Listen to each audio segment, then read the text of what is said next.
Hello and welcome to another episode of the Live Thrivingly podcast.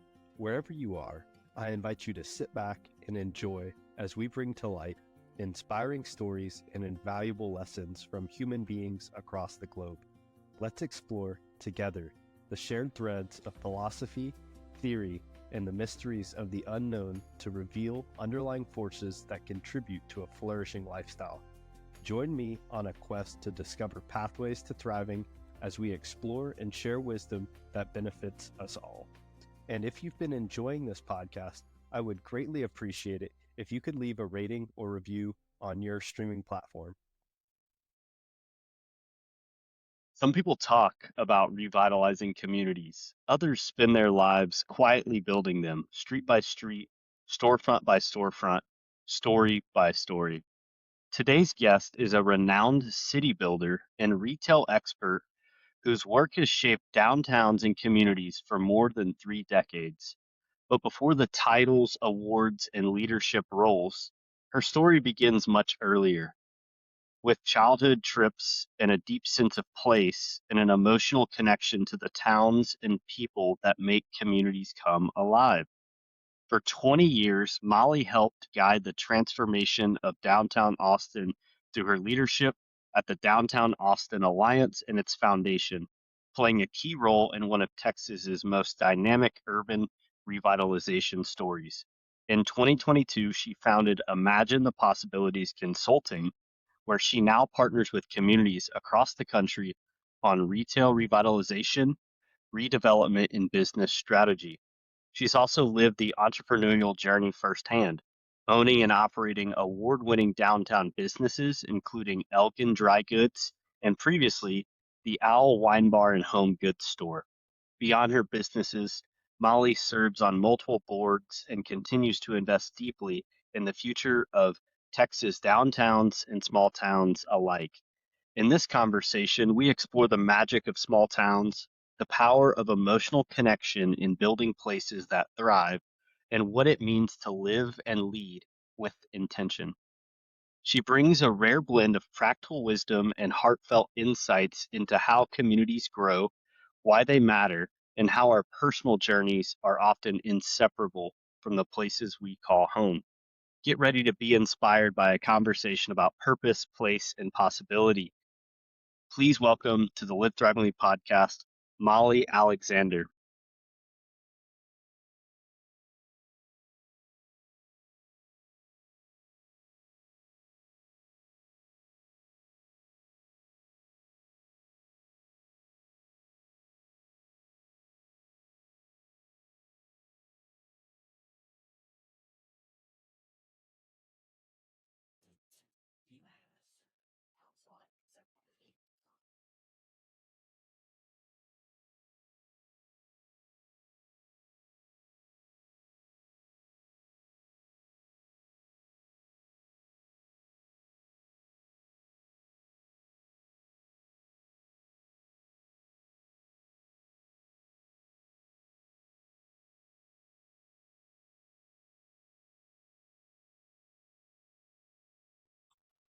Well, welcome, Molly, to the Live Thrivingly podcast. Thank you so much for being here this morning, and a happy new year. How are you feeling as we enter this new year? And do you have any particular ways you kind of reflect on the past year and vision into the new year?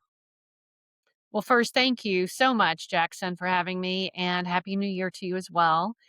I do.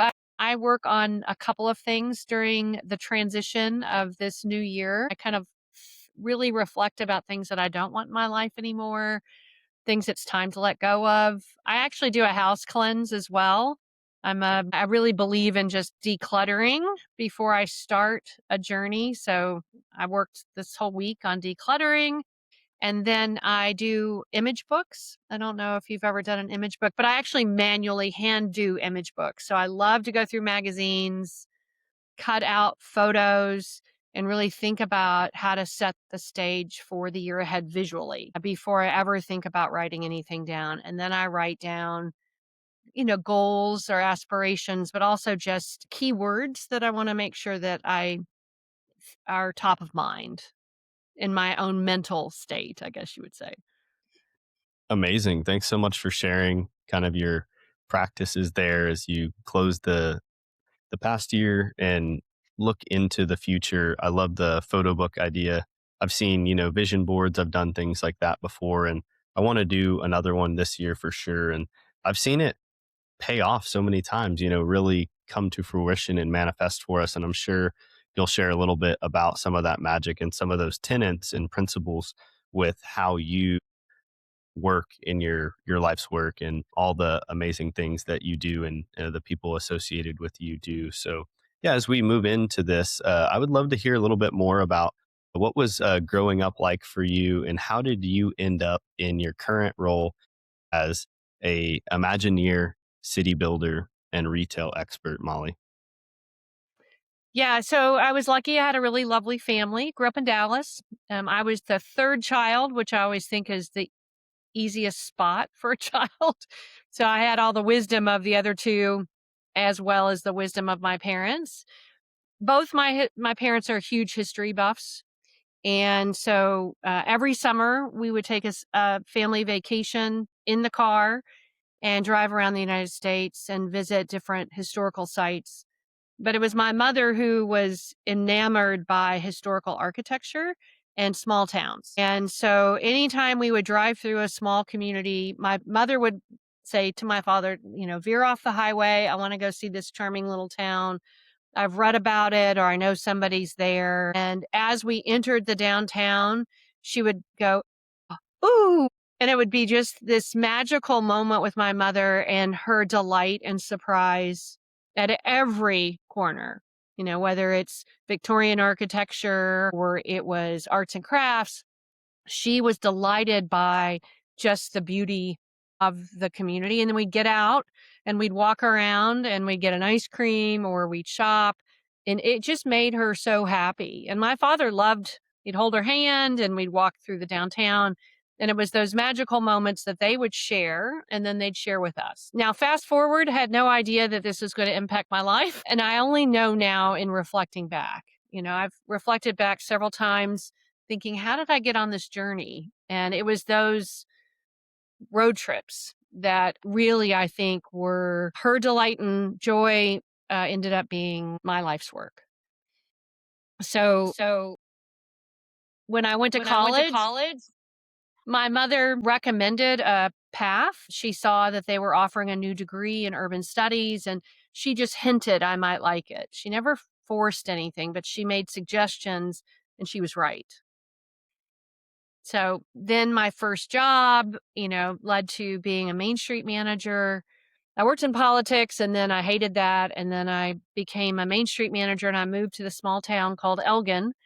I never heard of it. It was, 25 miles east of Austin. And the moment I came in, it was the same delight and surprise that my mother always had coming into a little town. Like, this is so unique and it's special. And I see the magic and I knew I wanted to be part of it. So that's essentially what led me here.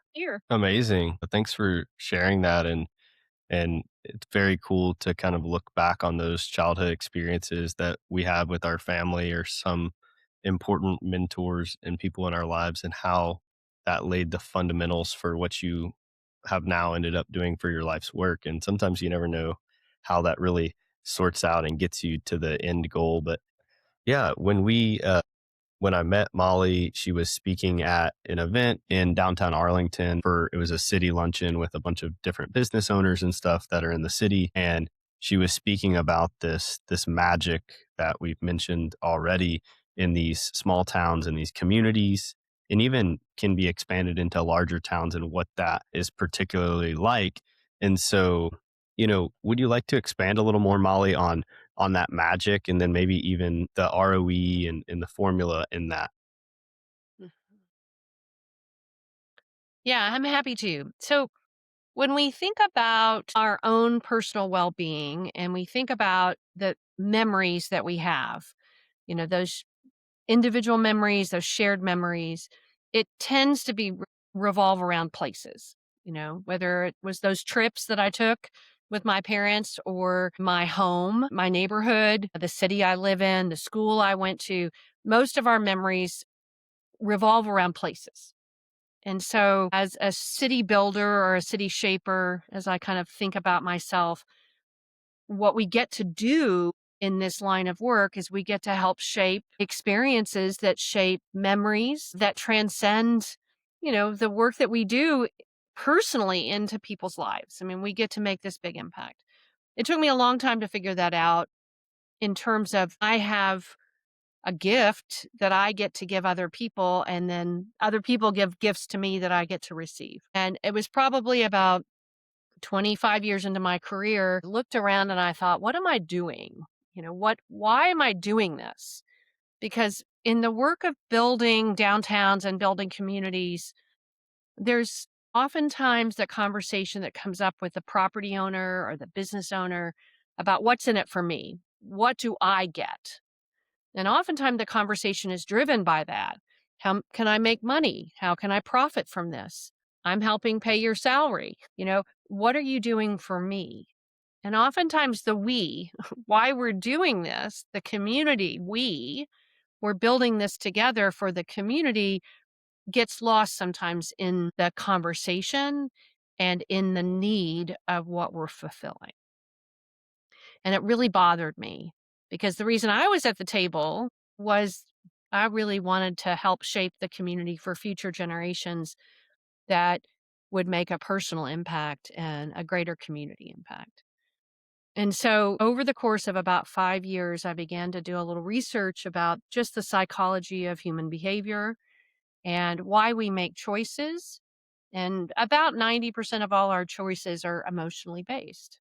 Why we buy that car or these earrings or the shirts that we're wearing is because we connect to them some way. They bring us joy or they make us feel good, but it's really emotionally based. And then I thought about the work that I did and thought, well, how can I drive a conversation differently? Because I know that the work that I do and others in this field do make an impact. So I began to do work with social scientists and others to figure out if we could figure out how to measure the impact. How do you measure the human emotions and feelings of what you do, whether it's building a park or we're working and building a district of shopping, dining, and entertainment, because we know that people will come and enjoy themselves and they'll build community and they'll make friendships, so forth. And so I really tried to figure out how to quantitate that and build an equation. And we just realized it's very difficult. Human emotions are so unique and special to the human that it's hard to say there's an equation. And that makes perfect sense after going through the exercise for almost 2 years, that it just didn't make sense to do it that way. So I changed the philosophy once again. I just shifted the paradigm and thought, okay, how can we make an equation for community builders, city staff, people who run nonprofits who are in this work, property owners, and others that say, if I achieve these emotional connections with humans, I can actually improve their life and improve my bottom line. So let's start first with what we're trying to achieve, a better quality of life. And that means better in the sense that if I walk into this place, somehow my emotional state, my physical state is enhanced by it. How can we think about building places that bring the best out in all of us? And so that's how I started with ROE, which is return on emotion. And oftentimes when you're a property owner or a business owner, you're looking at return on investment. So you're looking at ROI. What are my inputs? What are my outputs in terms of my bottom line? And what I'm created, it's not unique. I didn't create the equation, but I created the inputs, is what's my return on emotion? What emotional states can I help connect with to make people's lives better? And so I think that the work that we do as city builders, as community builders, as city council members, it's always about trying to figure out how do we better our community. But oftentimes we're first asking, how do I increase the tax base? How do I bring more jobs to the community? How do I raise value in terms of the financial value and well-being, as opposed to, are we sure that bringing in these jobs will bring value to the community. And so if we start first with ROE and we can answer those questions, I think we'll have a better outcome for communities. And so that's where the work started was, well, there was a specific incident where I had been working for years and years with a property owner on getting a tenant on the first floor of their building that would bring people to it, a retail tenant that would bring shoppers and then bring other retailers to the district. And we had the deal ready to go and we served it up to the property owner. And instead of taking that tenant, they took another tenant that paid more in rent, but used our information, used our tenant as a way in which they could increase their revenue. And it was one of the worst decisions ever made for that part of downtown. And it made that part of downtown worse. And that property owner was on my board of directors, was a leader in the community, and continued to say over and over again that he wanted retail in this corridor. But at the end of the day, he made a decision first about himself and his investment team, and second about the community. And that really, I said a few things in a public meeting I probably shouldn't have. I probably should have lost my job, but it really upset me that I had spent all this time. I had this belief that what I was doing was making a difference. And at the end of the day, it was all about money. It just really irked me. So that's why I decided to shift my thinking. Yeah. Wow. Thanks for expanding on ROE and sharing some of those beginning stages and the research that your team did. And there's three core emotions, correct, that kind of make up your philosophy, right? And what are those three that y'all narrowed down to? Yeah, so there's 11 to 13 emotions, depending on how you look at it, in terms of the emotional, psychological state of a human. But we looked at the three most important ones for the human state. The first is joy. And so, that smile, that excitement, joy, we all need joy in our life to actually have a meaningful life. And the second one is trust. And it really is that I'm trusting what you're saying. When we break trust, it is probably one of the most difficult things to repair in the a human to human connection. When you've broken trust, it's really hard to repair it. And so it's that idea that we need to have and be in trusted relationships. We need to go to places that are trustworthy. And in some senses, trust is also means safety, that we're safe in that place. So whether it's physical safety, emotional safety, that's part of trust. And the third one is a sense of belonging. And that's the most important human need we have, is that we belong, or we feel like we belong, and we can make connections to other people. And I think that's where we have so much mental health and mental illness, is that there's this aspect that we don't feel like we belong, or, we're bullied in schools, or, we walk into a store and obviously no one really wants us there, or we show up at a community event and we're kind of different and we don't feel like we belong.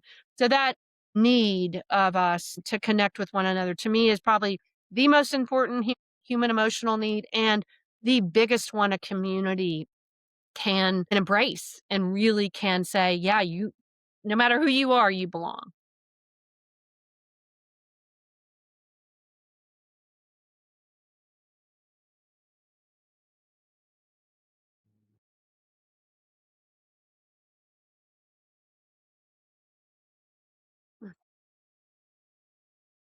Awesome. And that's a great segue. You mentioned, kind of the state of mental health. Right now, we know more because we're talking about it, and we're recognizing that suicide rates are going up. The mental health and well-being of our young people is rising. And I think there's a number of reasons for it. I think that oftentimes the world is overwhelming and we don't know what we can do. And we don't know who we can do it with or who we can trust to do it with. And I think that in some ways, social media has just exacerbated the problem that there's a level of loneliness, there's a level of need and connectedness. There's also a level of, wow, there's so much wrong that we'd love to get right, but where do we start? So let's just say environmentally, that's such a big, what do we do? Well, we can recycle, but what can we do? So sometimes we're just lost in the breadth of what can we do. And I do think that when we think about community and when we think about solving issues and needs, this is where I think community has such a great opportunity to embrace the solutions. I'll try to give you a succinct answer, but oftentimes we go to the top, no matter who's the president or elected, somebody's not going to be happy with it. But when we think about our daily lives, the federal government has little to do with it, honestly. And so what really impacts us is at the community level, at the local level. So if my neighbor is in need, and you know this because my neighbor called me when we were supposed to do the podcast originally. She had fallen and needed me to take her to the emergency room. We're in a rural area and it would take an hour for an ambulance to get here. And so I ran her to the hospital, but she was able to call me. She knew me kind of, we're not close friends, but this idea that the solution is right next door, typically, or the ability to reach out. In big cities, I grew up in Dallas. In big cities, there's a lot of anonymity. You really don't always know your neighbor. It's a big place. Sometimes you get lost in that big place, and sometimes you kind of find your tribe. In a small town where I live, 8,000 people, that tribe is 8,000 people. And whether you agree with them politically, whether they're going to show up for you. So, this idea is that I learned coming to a small town, if I had a crisis or a need, someone was going to be here for me. Someone would show up as long as I showed up. And so I just had to show up first and then they would show up, or they showed up first and then I showed up. I mean, it's just this idea, and I'm not saying it very well, but I think that we get lost in the enormity of any issue. We get lost in the fact that the world is a big place, and we get lost in the fact that it's hard to go find people and become friends with them. And I just have learned in a rural, small community that that is like the gem and the resource of what community is all about is I don't care how you vote. I don't care what you do. As long as you're kind and you want to help and you want to make a difference, just show up. So I think I don't know. I just think polarization. So fear, I'm going to throw this out there. Fear is a big emotion. And fear is played upon all the time. Fear in the media, fear in politics, fear, fear, fear, fear, fear. And if we get sucked into fear, it's really hard to get out of our house. It's hard to go make friends, and it's hard to go seek joy, trust, and belonging in what we need. And we're going to stay in fear. And if we stay in fear, then fear wins. And that's the thing that really bothers me is that it's not a new phenomena, but I think from a standpoint that there are real metrics now that if we keep people in fear, then we're going to make sure that they're only going to do what we want them to do because fear is so powerful. But fear, FEAR, is false expectations appearing to be real. It's not real. And I just hope that people can recognize that if you can find places of joy, create trust with one another and a sense of belonging, you can move mountains. That was long-winded.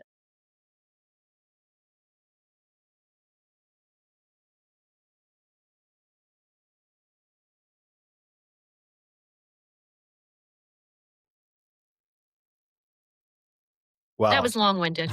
So, I love that. So good though, Molly. Yeah.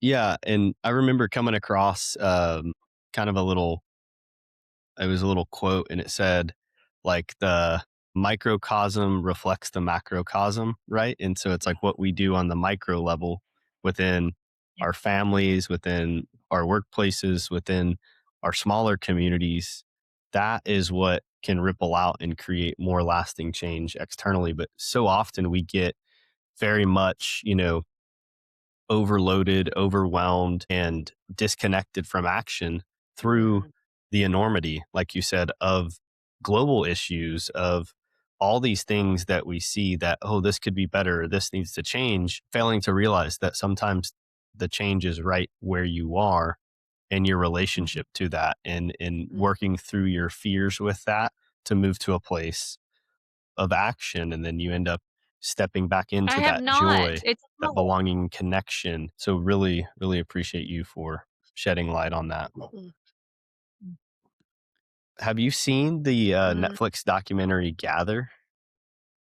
I have not. Yes, I watched it a Well, I couple think that's times. It's powerful so good, and there's a careful, line in though. it that I think says, restorative "We've been through revolution we the oftentimes think Industrial is self. Revolution. I'm hoping what Now it's they time mean for the is kind of restorative like a global revolution." What restorative comes up for you when you revolution, hear that that? we're on this path of restoring Well, I our think own that's powerful. personal journey that then connects with others to restore that journey, and then a restorative aspect to restore the earth. I mean, I don't know how else I would think about it other than I sometimes get worried about forward thinking terminology that is wonderful but doesn't have a real path. So I don't know if it has a path, then, or it has pieces to what that means. I want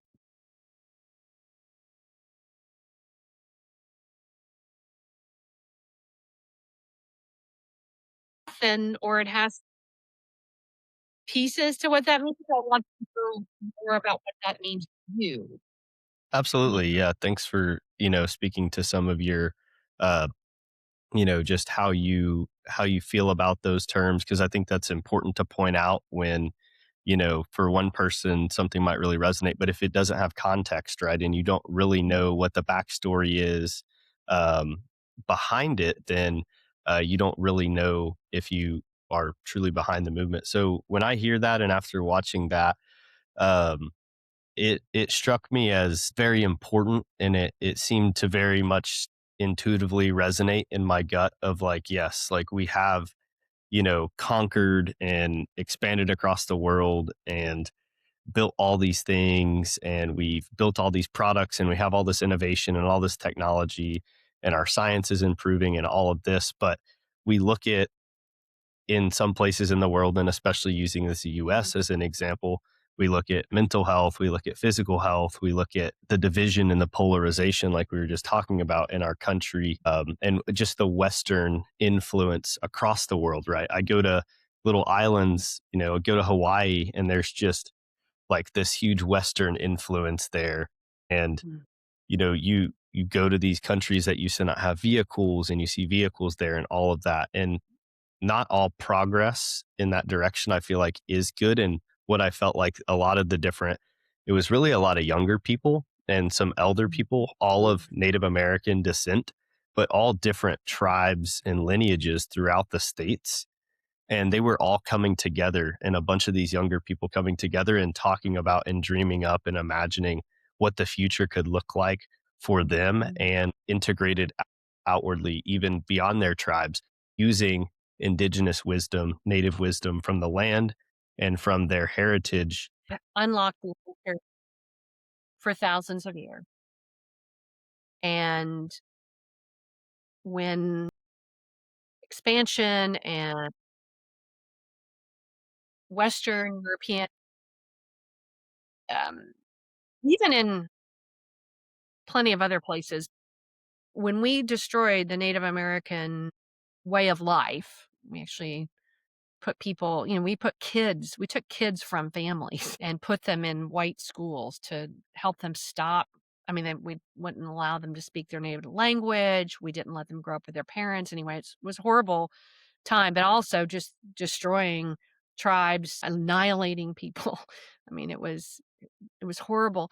I think what's fascinating is that we've come not full circle, but we're trying to, because when we look at what's happening with climate change or major natural disasters, we are beginning to look at indigenous ways of how to restore the land. So I'm working with a planner.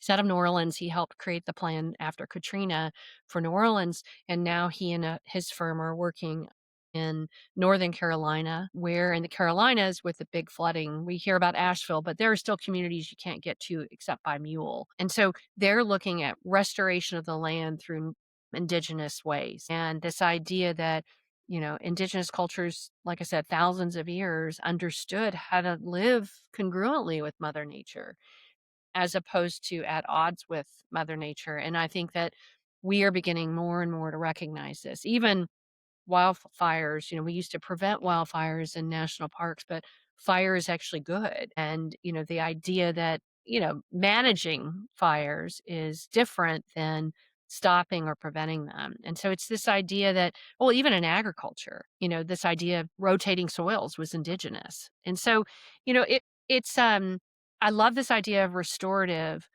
in that context. And I think it makes a lot of sense to recognize the fact that there's wisdom beyond an industrial revolution, honestly, and beyond what we knew in terms of science, beyond, I mean, it has been part of native cultures, like I said, for thousands of years. It's probably good to say we have all this information and now let's bring in this other piece of information that might actually work better than what our, you know, species has grown to know over the last, 200, 300, 400 years.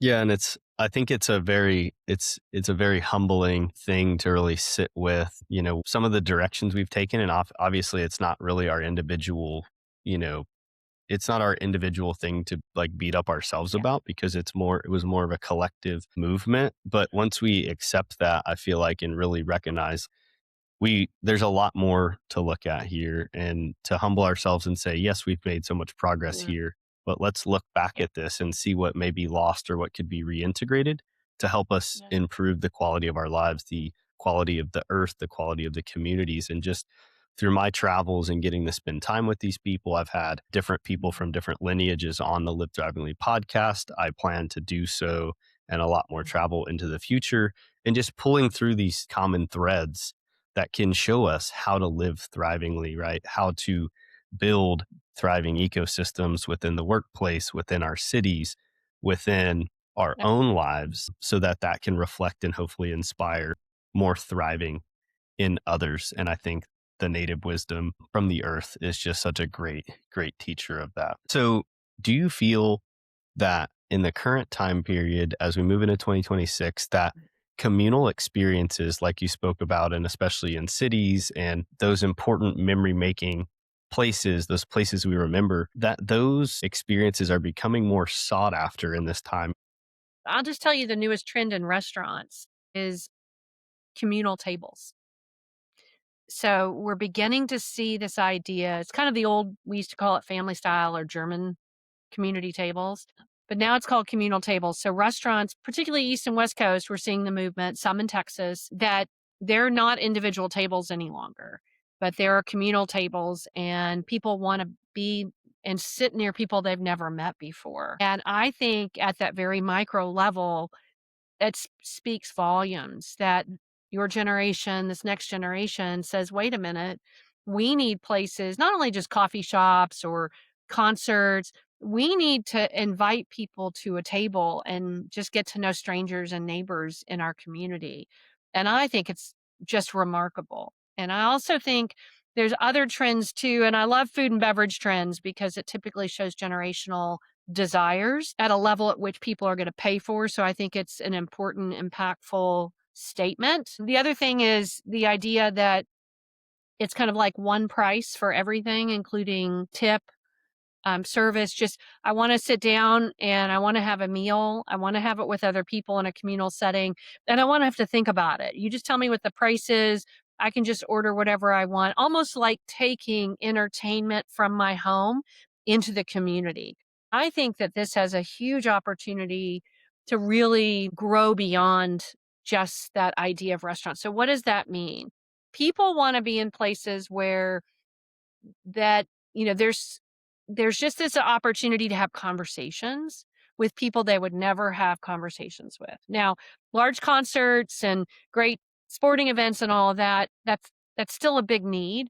I'm just thinking at this really small level, how would I foster that? Maybe in downtown I'd pull out tables and put them in the middle of Main Street and just invite the community to come have a potluck.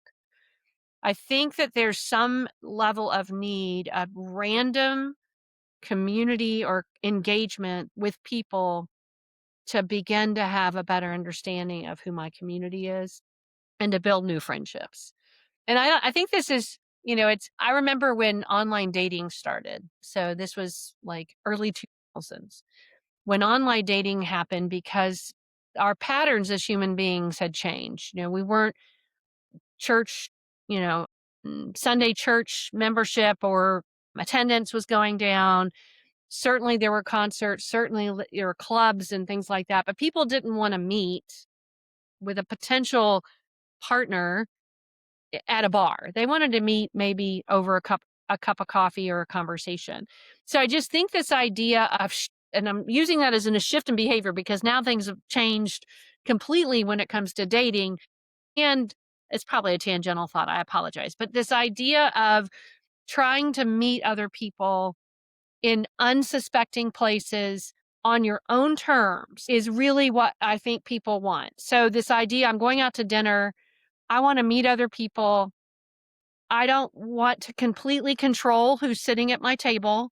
I want to just allow for random happiness or random experiences that I would never have had I planned it all together. Maybe throughout that online dating, that probably doesn't work, but it's that idea that maybe there's that I can begin to have and build community in a way in which I haven't had in the past. I'm excited to hear that is being embraced by some restaurants now, that communal style kind of one table eating. I think I've heard like in Italy, that's a big thing of like they just bring you Mhm. in, and I haven't gotten to go yet, but look forward to when I can. I think they have a lot to teach us as a culture over there.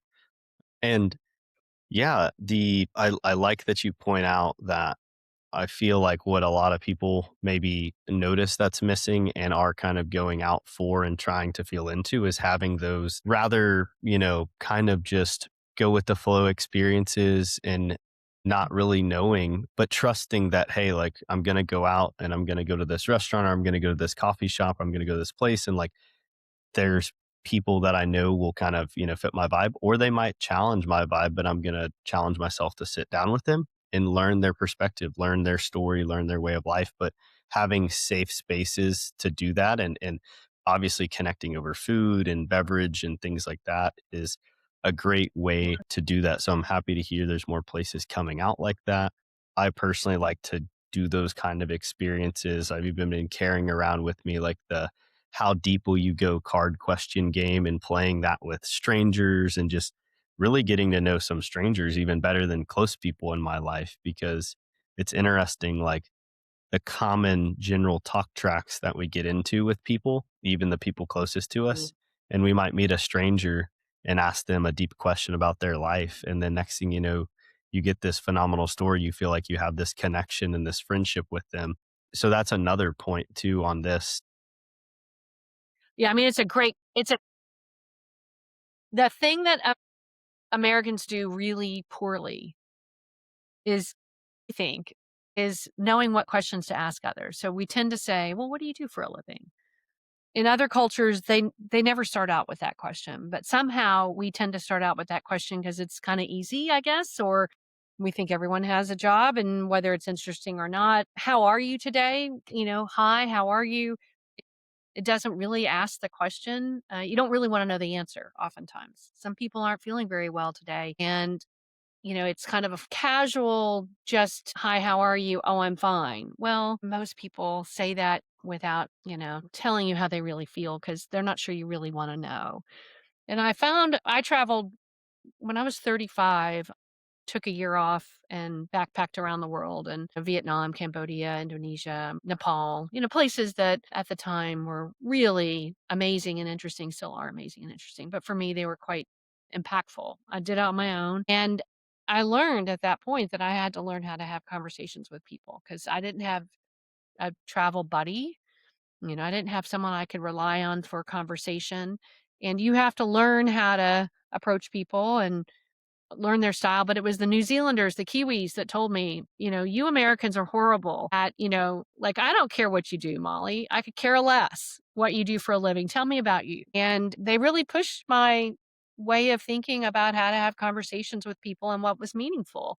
I still fall into the routine, especially in large crowds. I don't do well in large crowds, so it's easy, but it's really important to say, "Do I really care to be a part of this conversation? And if I do, what are the questions I want to ask so that I can learn about the people in the conversation? Amazing. And I love that you touch on your solo travels and things like that and how that kind of prompted you to realize like, oh, wow, like I need to learn better tactics of conversating and connecting with individuals from across the globe. And I think that if you do immerse yourself and challenge yourself to do global travel, especially for those people that may be on the fence with it, like I think there's no better, like life school than going and solo traveling, right? You learn so much about yourself. You learn so many new things about how the way other people live, and you're able to come back into, your familiar space, your home, your city, your country, your state, and you have this new lens as to which to look at,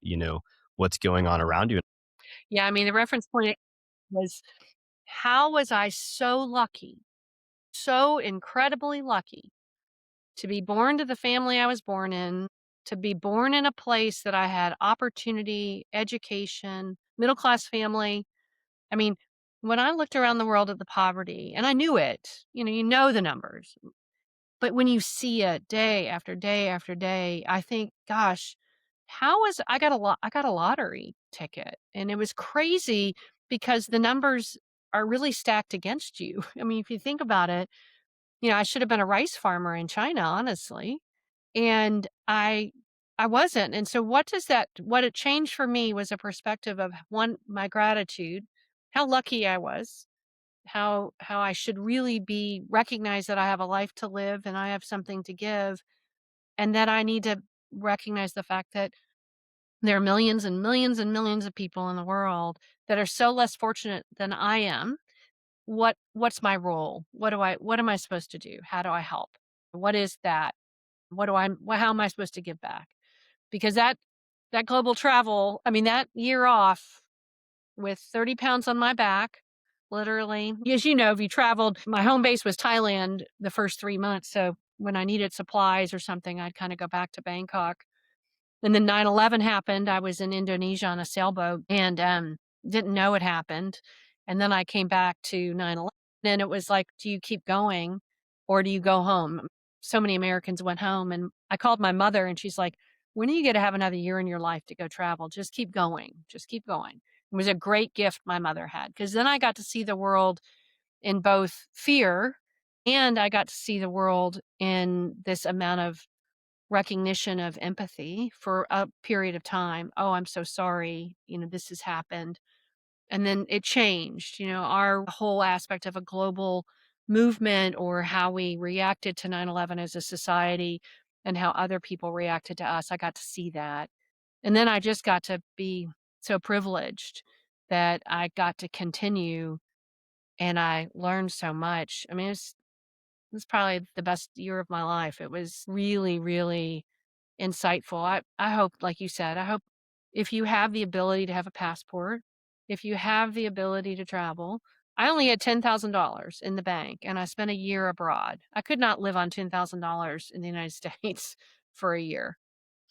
It just isn't that if you stay in hostels and bunk beds or whatever, I mean, and just go, it's pretty remarkable. And I feel that the people that, do end up traveling, or those people, just for, reference for those people that would like to and kind of are on the fence about it, whether, oh, it's the money, oh, it's the time, etc. I really respect you and am inspired by the fact that you were able to leave, your job and do a year of that. Cause I think that uh, that's often looked at in our Western world and in the US particularly. Like again, like the question, what do you do for a living? Like we attach so much of our personal identity to our career, to our work life. And I try to be someone that challenges the status quo in search of a better way. And I have personally taken time out of my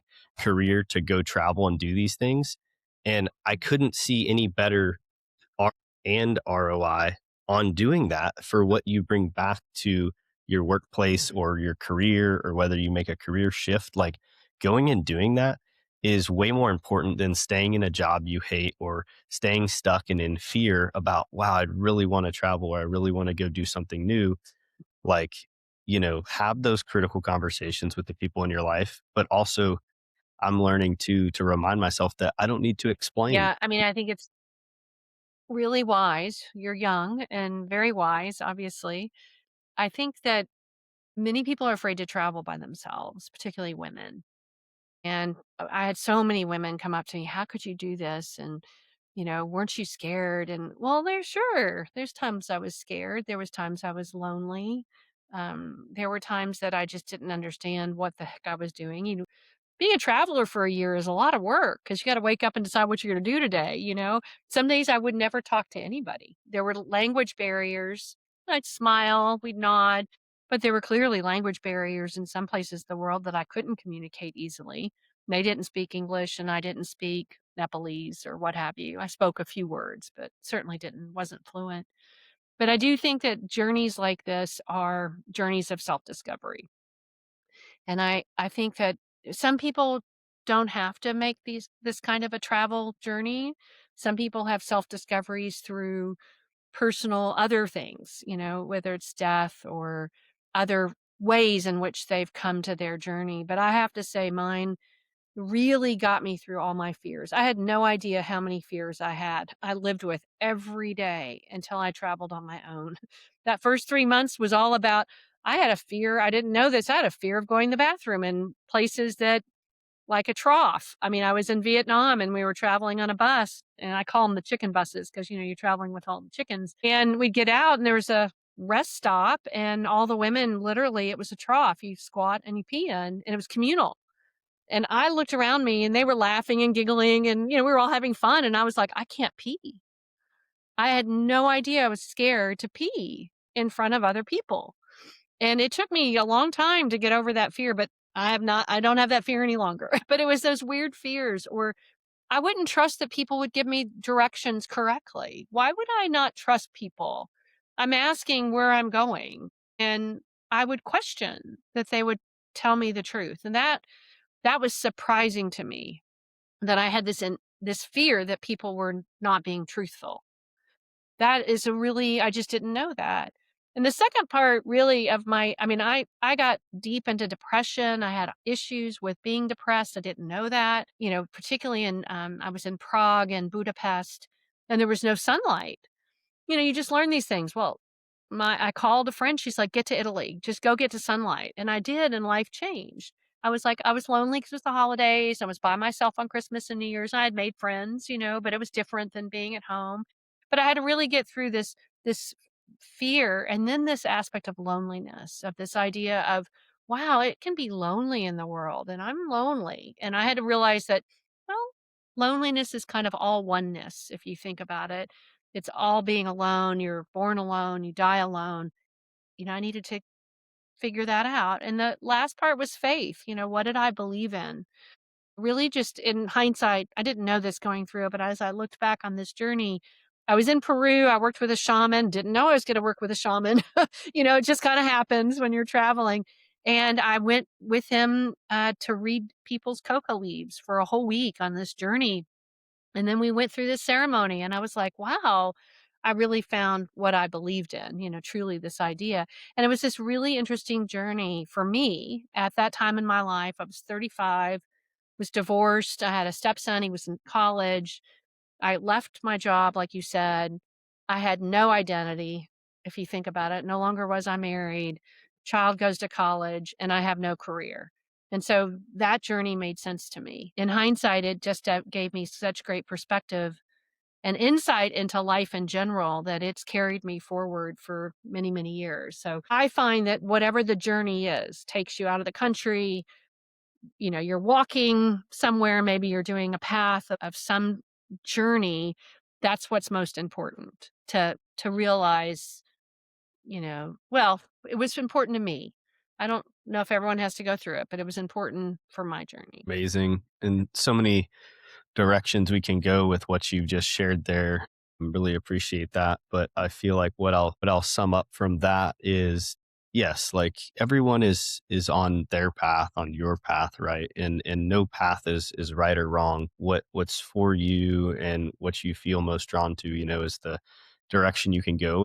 to not just be a travel evangelist here is like, just simply going on retreat, right? And taking a little time to breathe outside of your day to day is very important. And I've sat with many people, young and old, that have all benefited from the ability to pull out for a little bit and then go back into their family, go back into their daily life, their career and stuff, and just develop through that. And then the other thing I'll pull through, especially for people just, aspiring to become better human beings and really go through this life school in the Mhm. deepest way possible, is that those identity crises, right? Where seemingly everything becomes unfamiliar again and we're struggling through that, right? Some refer to it as the dark night of the soul, existential depression, those things.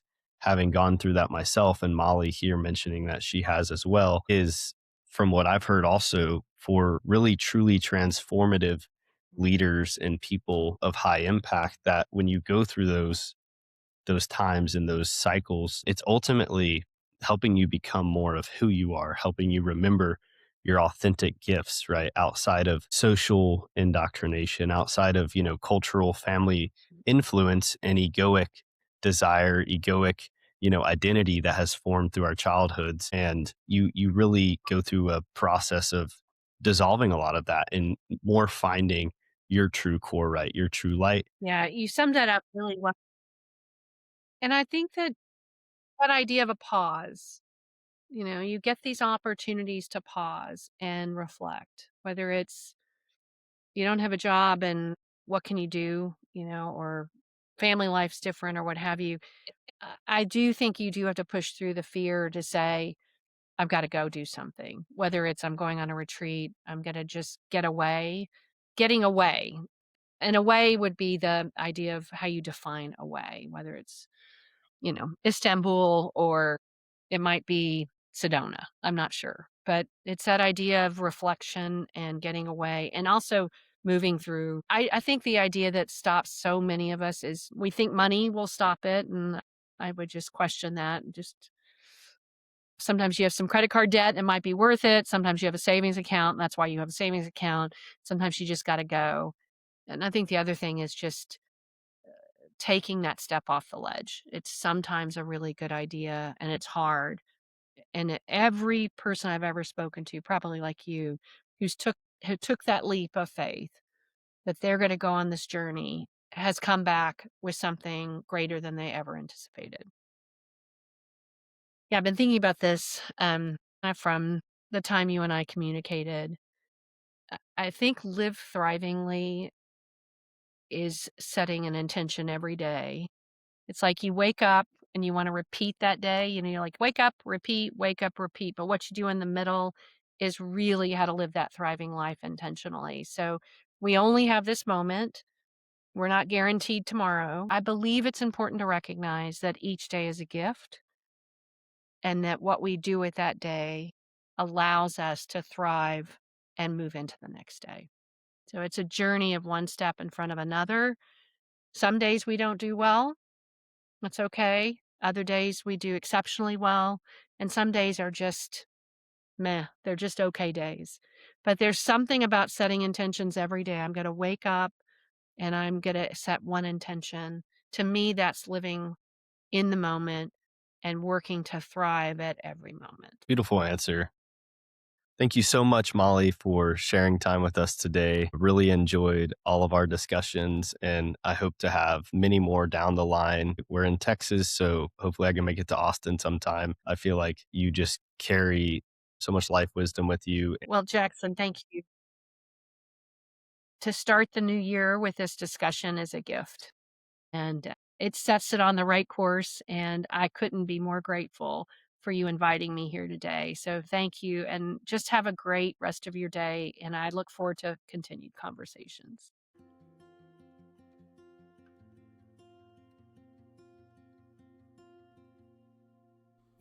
Thank you for joining us on this episode of the Live Thrivingly podcast.